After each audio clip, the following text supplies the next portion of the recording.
Seja muito bem-vindo e muito bem-vinda ao nosso canal e ao nosso escritório. Esse vídeo aqui, pessoal, eu quero conversar com vocês sobre reagrupamento familiar, sobre visto de acompanhamento familiar e sobre solicitação de autorização de residência para fins de reagrupamento familiar com isenção de visto. São 3 institutos, já tem vídeo que fala um pouco sobre isso, mas eu preferi criar um vídeo só para isso aqui, só para a gente esclarecer algumas coisinhas que eu vejo ali que o pessoal fica perdido na hora. Reagrupamento, quanto precisa, qual que é a regra, como que funciona. Então, sai daí não.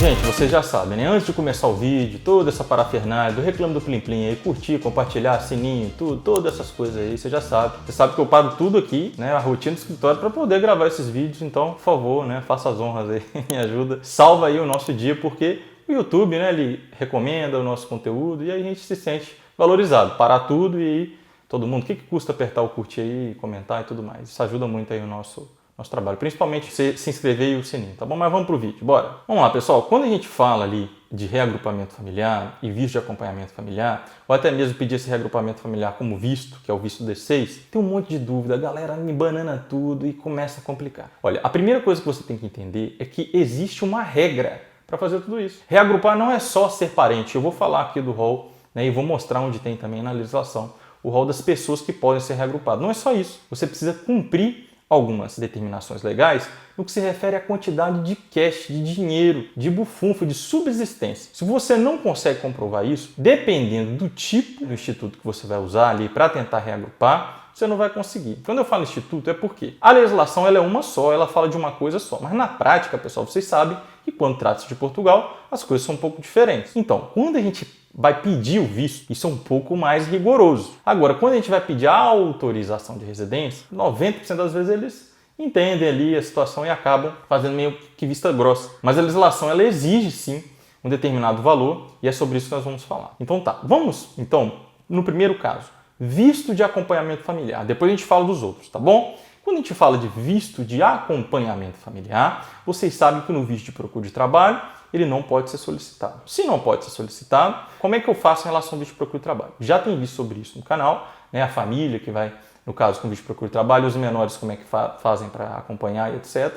Eu vou dar uma pincelada aqui e aclarar um pouco mais, atualizar. Se o visto de procura de trabalho não serve para ter visto de acompanhamento familiar, os outros vistos de residência vão permitir. Então, se você está aplicando para o visto D1, D3, D5, não importa qual o tipo do visto de residência, D7, visto de nome digital, não importa qual o tipo de visto, você pode. Se você quer saber um pouco mais sobre os tipos de visto, vai ter um card aqui. E nesse card você clica e vai ter todos os tipos de visto. É um vídeo bem completo, grandão, que fala sobre todos os tipos de visto, ali com alguns detalhes. Então vamos lá, você sabe que para um visto de residência, então que não seja visto de procura de trabalho, você pode aplicar para o visto de acompanhamento familiar. E quais são as regras? O visto de procura de trabalho, por exemplo, você precisa de 3 salários mínimos portugueses, mas ele não entra, então nós vamos pular ele.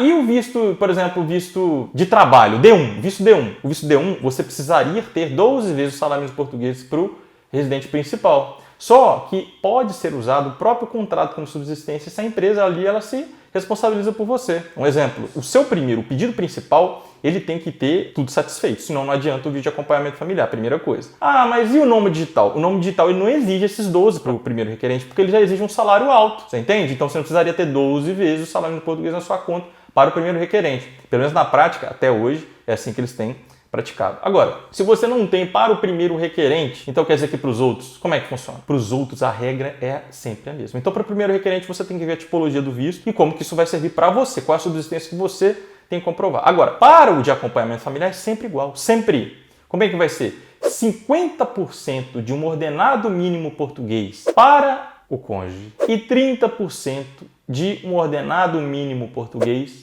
para os dependentes. E esse valor, ele tem que estar depositado 12 vezes. Você tem que ter uma reserva de 12 vezes esse valor. Então, vamos lá. Se você vai aplicar para o visto D7, o visto D7, por exemplo, o requerente principal precisa de ter 12 vezes o salário em português. Se ele vai aplicar sozinho, por exemplo, e vai aplicar para o menor, vamos lá, para você e para o menor. Então você tem que ter 12 vezes um salário mínimo em português e 12 vezes 30% desse valor para o menor. Aí o cônjuge pode ir com visto de procura de trabalho, se ele aceita trabalhar para outra pessoa, por exemplo. Pronto, aí já diminuiu a subsistência, entendeu? É possível fazer várias composições em relação ao visto. Se esse cônjuge ele tivesse, na verdade, que aplicar para o visto de acompanhamento familiar, porque ele não aceita o visto de procura de trabalho, por exemplo, então a composição seria um visto D7 e 2 vistos de acompanhamento familiar. Então a subsistência teria que ser um salário mínimo em português vezes 12 para o requerente principal, 30% de um salário mínimo em português vezes 12 para um dependente, a gente está dando um exemplo de um dependente, e 50% vezes 12 para o cônjuge. Se você sempre pensar assim, vai servir para qualquer regra em relação ao visto. O visto principal precisa cumprir a subsistência em relação a ele próprio. O visto de acompanhamento familiar, a porcentagem referente ao ordenado mínimo português daquele exercício fiscal, vezes ali 12, 30% pelo dependente vezes 12, 50% do cônjuge vezes 12. Então acho que aqui já fica bem claro como que funciona a subsistência ali para o cônjuge e para os menores. Ah, mas a minha mãe quer ir comigo. Para que você aplique ela sendo a sua dependente, você precisa comprovar a dependência financeira. Ah, mas e união estável? Pode. Se você tem escritura pública de união estável, pode. Ah, mas é só namorado. Posso fazer um documento de papel de pão? Não pode. Não serve. Ah, mas reconheceu no cartão. Mas não é escritura pública. Tem que ser escritura pública, tá? De acordo com a legislação. Aí é possível. Porque a união estável, em Portugal, tem também união, só que é união de fato, só muda o nome, mas é um instituto jurídico muito parecido. Então vamos lá. Vamos para o caso então que a pessoa ela entra com visto. Agora não vai importar qual é o tipo de visto, pode ser visto de procura de trabalho, pode ser visto de trabalho, pode ser visto de estudo, pode ser visto de rentista, de empreendedor. Não importa o tipo de visto. Entrou com visto de residência. E a família não importa quando. Se entrou junto, se entrou depois, né? E foi acompanhar e resolveu ficar. Então existe a possibilidade de solicitar o quê? Reagrupamento familiar com isenção de visto. É possível, né? Com dispensa de visto. Eu pedi uma autorização de residência para fins de reagrupamento familiar com dispensa de visto. É possível solicitar. Eu vou deixar os links de tudo aqui, pessoal, como que funciona, para vocês depois darem uma olhada, tá bom? Então, se você está nesse caso, qual é a regra? Nesse caso, a regra ela é um pouquinho mais suave. Como assim suave?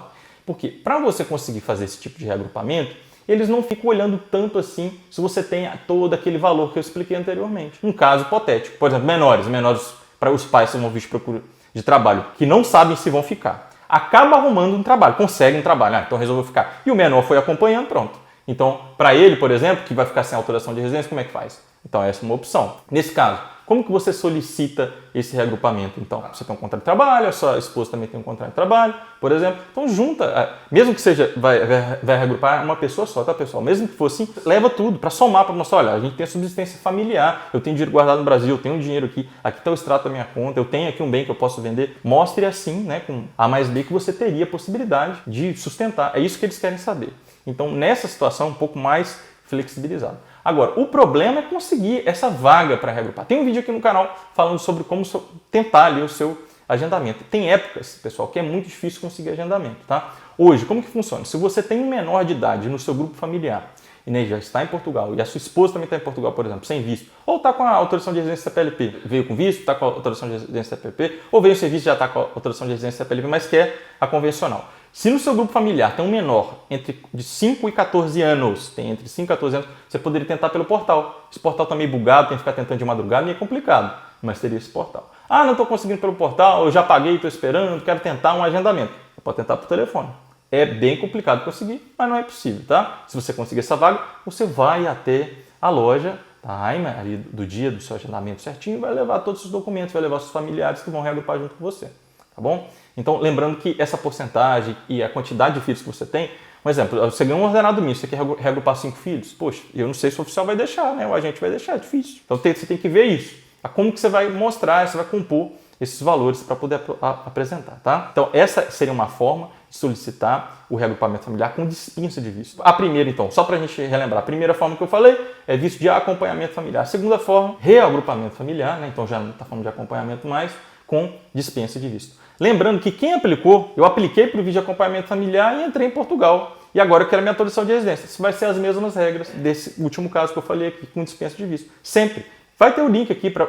No dia do seu agendamento, você tem que levar aquilo. Aplicar o visto é uma coisa, a autorização de residência é outra. Agora, por fim, o último caso que eu queria dizer é você solicitar o visto D6 para os seus familiares. Então, exemplo, o marido chegou, já está trabalhando, está ganhando ali 1.200 euros, 1.100 euros, um exemplo, né? E aí, ele tem que mostrar agora que ele tem capacidade econômica para reagrupar a esposa, para reagrupar os filhos que ficaram no Brasil.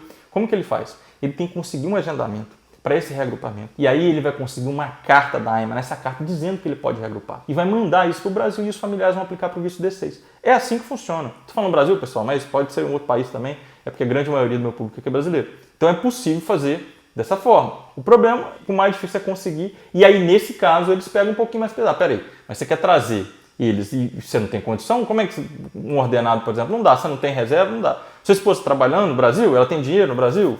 Né? Vocês têm dinheiro guardado? O que você pretende fazer? Então você tem que estar municiado no dia do seu agendamento, se você conseguir. Aí eles conseguiriam aplicar para o visto D6. Eu sei que é muito detalhe, eu tentei aqui enxugar, falar com linguagem saindo da formalidade, mas são muitos entravezinhos. Se você não entendeu algo que eu falei, deixa o seu comentário para ver se a gente consegue ali acertar, parar alguma aresta que ficou ali não entendida.